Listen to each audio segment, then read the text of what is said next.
Welcome to the deep dive. Today we are plunging into, well, a really intense story from 2 Chronicles chapter 18. It's got kings, prophets, a lot of conflicting advice, and it all leads to a battlefield. It really does. We're looking at this key meeting between two kings, Jehoshaphat of Judah and Ahab of Israel. Starts friendly enough, but it quickly takes a turn towards war, and honestly, it reveals some pretty challenging things about, well, how you figure out who to listen to. Okay, let's paint the picture. Chapter 18 kicks off telling us Jehoshaphat is doing well for himself, great wealth and honor, the text says. And crucially, he's made an alliance with Ahab, the king up north in Israel. How have they managed that again? Yeah, the source is specific. It was sealed by marriage. Jehoshaphat's son married Ahab's daughter. And this is a big deal because, Judah and Israel weren't always buddies, often quite tense, actually. So this marriage, it's meant to create a solid bond. And you see that bond straight away. Jehoshaphat visits Ahab in Samaria, and Ahab, well, the text says he slaughtered considerable numbers of sheep and cattle for him and his people. Sounds like quite the welcome party. Oh, absolutely. He's putting on a real show, cementing the alliance, showing unity. And then right in the middle of all this hospitality, Ahab kind of gets to the point. He urges Jehoshaphat to join him in attacking Ramoth-Gilead. Ramoth-Gilead. That was disputed territory, right? On the border with Aram. Exactly. Israel claimed it, but the Arameans held it. So Ahab asks him straight up, "Will you go with me against Ramoth-Gilead?" And Jehoshaphat's response is, "Well, it's immediate. I am as you are, and my people as your people. We will join you in the war." Wow, just like that. Total commitment. Sounds like the decision's made. You'd think so. He's all in. But There's a but. Jehoshaphat agrees, but then he says something really important. First, seek the counsel of the Lord. yes, this is like the first major pivot point. Even though he's agreed politically, maybe militarily, he feels this need for a spiritual green light. He wants to know what God thinks about this whole venture. So how does Ahab take that? Does he push back? Not really, no. He seems fine with it. He immediately gathers his prophets, and the number is pretty impressive, 400 men. 400. Wow, that's a lot of prophets.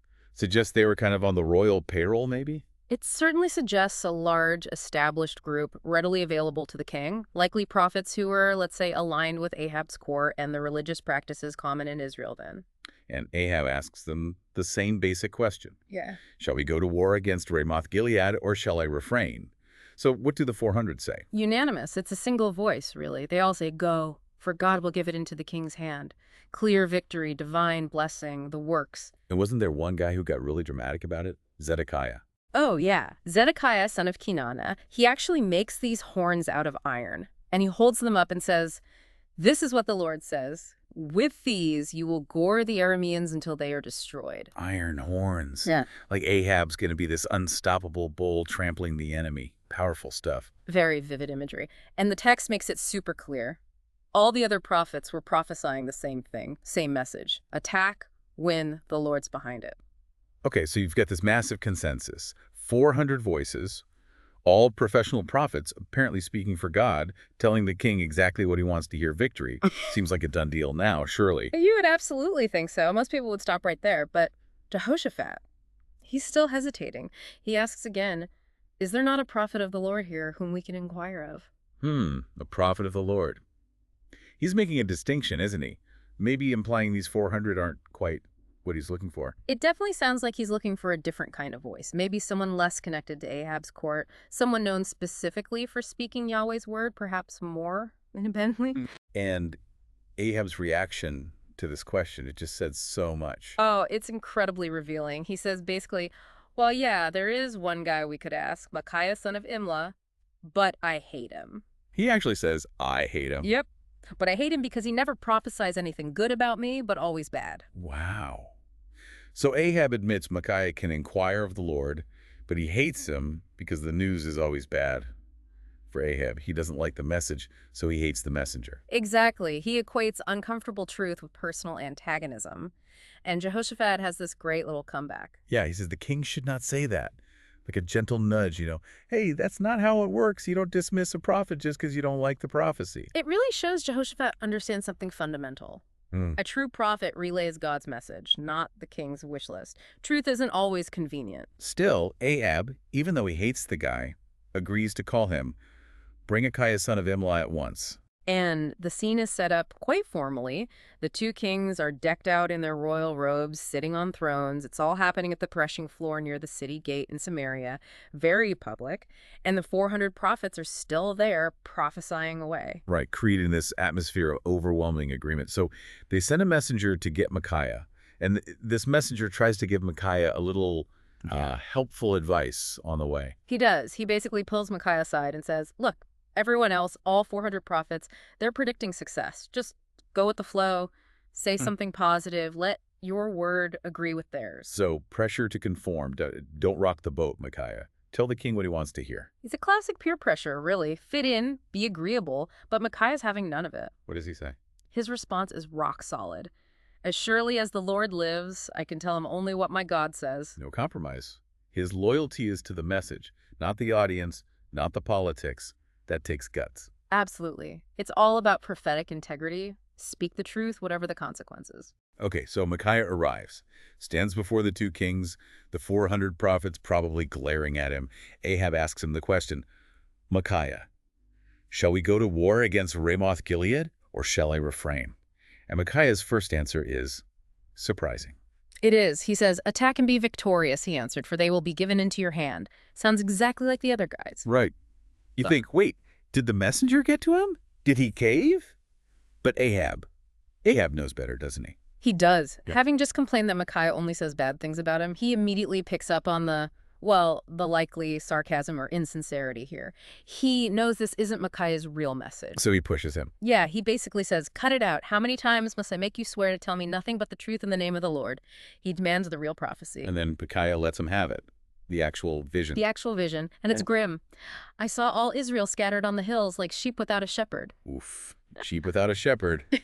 I mean, Leaderless, defeated, vulnerable. It implies the leader, Ahab, is gone. And Micaiah adds to that, and the Lord said, these people have no master. Let each one go home in peace.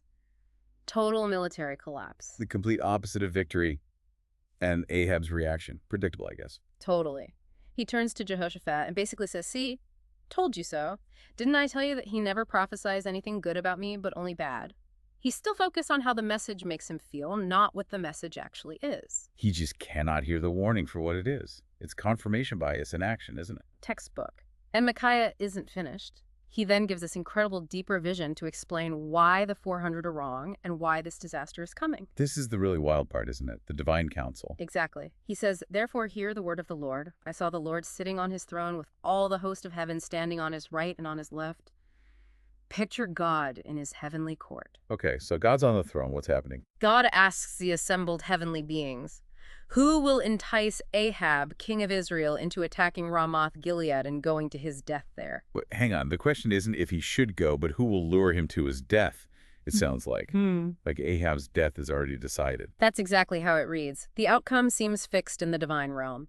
The discussion is purely about the method, how to get Ahab to walk into this fate. So how do they decide? Well, there's some back and forth, different suggestions. Then, finally, a spirit came forward, stood before the Lord and said, I will entice him. A volunteer for a pretty grim job. And the Lord asks how? By what means? And the spirit lays out the plan. I will go and be a lying spirit in the mouths of all his prophets. Whoa. A lying spirit Yeah. sent to deceive Ahab through his own prophets. That's heavy. It's incredibly challenging stuff, and the Lord's response, he approves it. You will succeed in enticing him, said the Lord. Go and do it. Man, this is tough theologically, isn't it? The idea of God authorizing deception. It really is. It shakes up simple ideas about God always preventing falsehood. But the context here seems to be divine judgment. God isn't the source of lies inherently, but in this specific case, against a king who has consistently rejected truth and embraced falsehood, God allows, even commissions, this deception as the means of bringing about a decreed judgment. It's like the judgment fits the crime. So Micaiah explains all this to Ahab, essentially saying, look, the Lord has allowed this lying spirit in your prophets' mouths because disaster is decreed for you. He lays it all bare. The 400 aren't speaking for God in this instance. They're instruments of a divine, albeit deceptive, plan. How do the 400 take this news? Particularly Zedekiah, the horns guy. Not well. As you can imagine, Zedekiah walks right up to Micaiah and slaps him across the face. Physical assault. Wow. And what does he say? He mocks him, basically asking, which way did the spirit from the Lord go when he went from me to speak to you? Like, you think the spirit led me to talk to you? Seriously. And Micaiah's response to him? Chilling? Yeah, really chilling. He just says, "You will find out on the day you go to hide in an inner room, a prophecy of future terror and hiding for Zedekiah himself." Okay, so Ahab has heard it all now. The warning, the vision, the explanation about the lying spirit. Does he finally listen? Nope, not a chance. He completely rejects Micaiah's words. He orders him arrested, Arrested. thrown in prison. Put this fellow in prison and give him nothing but bread and water until I return safely. Until I return safely. He's literally betting his life against Micaiah's prophecy. He's so sure he'll come back fine. It's the ultimate act of defiance against the warning, and Micaiah, being dragged off, gets the last word in public. What does he say? He declares loud enough for everyone, "If you ever return safely, the Lord has not spoken through me." Then he added, "Mark my words, all you people." He puts his entire prophetic credibility on the line. The lines are drawn. Ahab trusts the 400 and his own desires. Micaiah is imprisoned. And so, despite everything, Ahab and Jehoshaphat head off to attack Ramoth-Gilead. The plan goes ahead. But Ahab seems a little nervous. He comes up with a strategy for the battle, doesn't he? Yeah, he knows Micaiah singled him out for death. So he tells Jehoshaphat, "I will enter the battle in disguise, but you wear your royal robes." Smart move. Or maybe cowardly. He's trying to make himself less of a target while making Jehoshaphat the obvious royal figure. Pretty much. Meanwhile, the enemy commander, the king of Aram, has given his troops very specific orders. Focus only on the king of Israel. Ignore everyone else. Just get Ahab. So they see Jehoshaphat all dressed up in his kingly robes. And they think, "That's him. That's the king of Israel." And the chariot commanders swarm towards Jehoshaphat. Suddenly Jehoshaphat is in deep trouble. The main target. What happens? He cries out, and the text says something amazing. The Lord helped him. God drew them away from him. Divine intervention again. Jehoshaphat, the one who wanted to hear from the Lord, is saved. Exactly. The Arameans realize, wait, this isn't Ahab, and they break off the attack. Jehoshaphat is spared. Ahab's disguise plan seems to have worked, at least in diverting the main assault. Seems to. But then comes the twist. Then comes the twist that fulfills Micaiah's prophecy in the startling way. It seems so random, yet utterly precise. What does the text say? But someone drew his bow at random and hit the king of Israel between the sections of his armor. At random. Just a stray arrow in the chaos of battle. Not aimed specifically at the king because he was disguised. Exactly. But that random arrow finds the one vulnerable spot, the gap in his armor, and it's a fatal hit. It's incredible. It looks like pure chance, but it perfectly accomplishes the prophesied outcome. Maybe not so random after all. It powerfully illustrates how something that seems like chaotic chance can be the very means by which a predicted destiny, or in this case, a judgment, unfolds. The arrow wasn't aimed by human knowledge, but it found its mark. Ahab knows he's done for. He tells his chariot driver to get him out of the fight. Yeah, wheel around and get me out of the fighting. I've been wounded, but it's too late. The battle continues all day. Ahab is propped up in his chariot, facing the enemy, bleeding out. And At sunset, he died. just as Micaiah foretold. The warning ignored, the uncomfortable truth rejected, and the end came exactly as predicted. The army, leaderless, scattered like sheep, without a shepherd. It's such a potent story. You have this stark contrast, right? Jehoshaphat seeking counsel, showing discernment, and being delivered. Ahab wanting flattery, rejecting truth, and meeting his doom. And that whole clash between the overwhelming consensus, the 400, and that single unpopular voice of truth, it really makes you think. It does. And then there's that whole difficult layer about the lying spirit, divine judgment, and how truth and deception can operate in these really complex ways. It challenges easy answers. That random arrow, too. It sticks with you. How something can seem like pure chance, but fits perfectly into a bigger picture. Yeah, it suggests that maybe things aren't always as random as they appear, or that even apparent randomness can serve a deeper purpose or pattern. So as we wrap up this deep dive into 2 Chronicles 18, Yeah. it leaves us with a lot. It's not just some old story. It resonates, doesn't it? Absolutely. I mean, how do you navigate all the noise today? How do you decide who to trust? When you have a crowd saying one thing, something reassuring perhaps, and maybe just one voice saying something difficult, something that goes against the grain. It's a timeless question. So thinking about Ahab and Jehoshaphat, Micaiah and the 400, that battlefield, here's something to consider.